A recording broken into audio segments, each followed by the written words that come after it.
With Harlan Hill, Democratic strategist and Sanders supporter, and Kevin Scott, Republican strategist and Trump supporter, back with us here. So I want to talk first, if I could, Kevin, about this tweet from Donald Trump, one of the latest, where he writes, "Don't believe the biased and phony media quoting people who work for my campaign. The only quote that matters is a quote from me." So we've heard, Donald Trump say he's going to appoint some of the best people, some of the smartest people to be in his administration. Are we going to, if hypothetically Trump does win and he's in the White House, are we going to hear from those people? Are they going to have some sort of a voice, or is it going to be we have to wait to hear from him? Well, I think the truth is we don't know, because it really depends on Donald Trump rewriting the rules as he has continued to do. I mean, when his spokespeople say what he likes, he says that what they say is right, and then when they don't, he says only listen to him. I think when he's president, if he is, things will have to be different. He's going to have a cabinet. He's going to have people speaking on serious issues. And I think that's some of the things we were talking about a few minutes ago. Bob Dole is pressing him to change a little bit, because some of the tactics that have worked on the campaign trail this far will not work if he's the president. Do you ultimately agree with that as a supporter of his, that there are going to have to be some pivots made? Well, I think absolutely. I mean, the tone and tenor of the campaign is going to have to shift a little bit. And do you trust that it will? Well, I think that's up to the American people to decide. And I think you're going to see right now he is surging in polls. I don't think people ultimately love Donald Trump that much. I think they dislike Hillary Clinton so much. They don't trust her. They're looking at what's happening on the Democratic side and saying their process is rigged, and that really is helping Donald Trump. We're going to talk about that in a minute, but I do want to talk about Bernie Sanders here, too, this morning. He's on Meet the Press, and he's warning Hillary Clinton that her pick for running mate will be critical for winning over his supporters. Listen to this.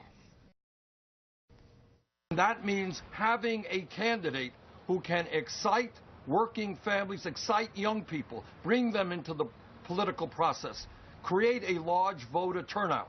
And when we do that, we're going to win the election. So I would hope, if I am not the nominee, that the vice presidential candidate will not be from Wall Street, will be somebody who has a history of standing up and fighting for working families.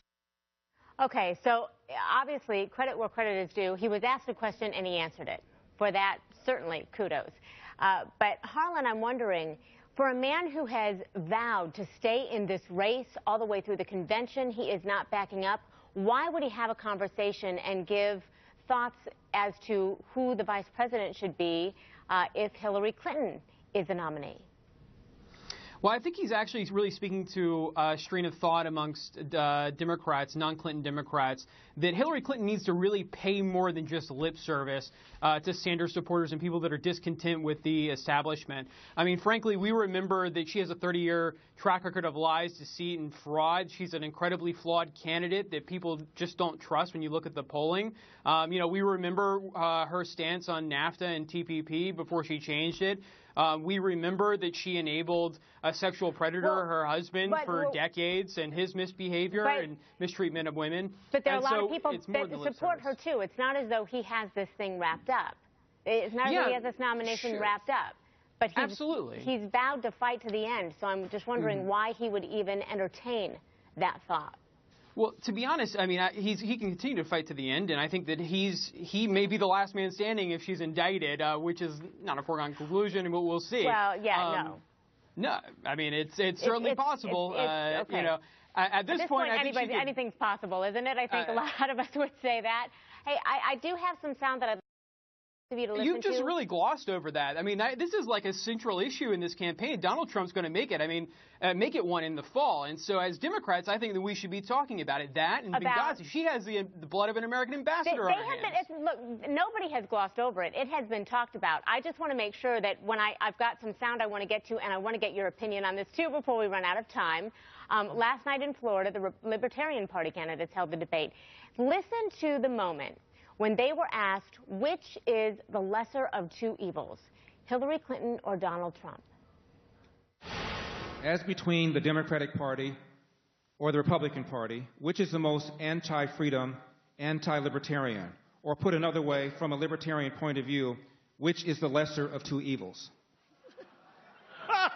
That's a slam dunk. No, they're both equally, they equally have their warts. They're really just two wings of the same bird, and one wing loves war and socialism and stimulus and bailouts, and the other one who loves welfare and corporatism. Hillary Clinton said that Donald Trump was not qualified to be president. Donald Trump said that Hillary Clinton is not qualified to be president.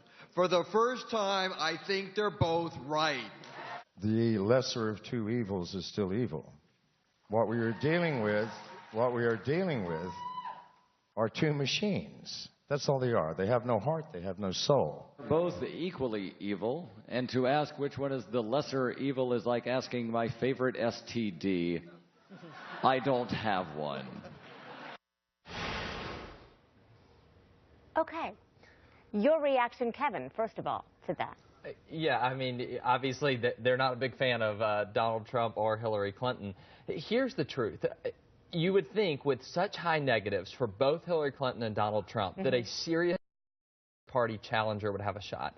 Right now, the Libertarian frontrunner is looking like Gary Johnson. This is a guy that on paper should be a great candidate, but in all practicality, he is politically unpopular. He just doesn't have what it takes to be president. And even though you would think they could have a serious shot this time, I think you're going to see the Libertarians fall flat again. They got 1% nationally last time, maybe 2 or 3% at best this time. They just don't have the candidates and the charisma that it takes really to run on a national stage. They are polling much higher, though, this time around than they were before. Harlan, I want to give you a chance to react to that and to the polls that we know show unfavorables in the 50th percentile and above for both of these candidates. Well, without question. I mean, it's not a good place to be in if you're Hillary Clinton or Donald Trump. I'm looking at the distrust numbers, too, equally bad for them. But, you know, to Kevin's point, I mean, there really isn't a viable third-party option. And if there's not a viable third-party option this go-around, I don't see when it ever happens in American politics. All righty. Harlan Hill, Kevin Scott, appreciate both of you being here with us this morning. Thank you. Thank you.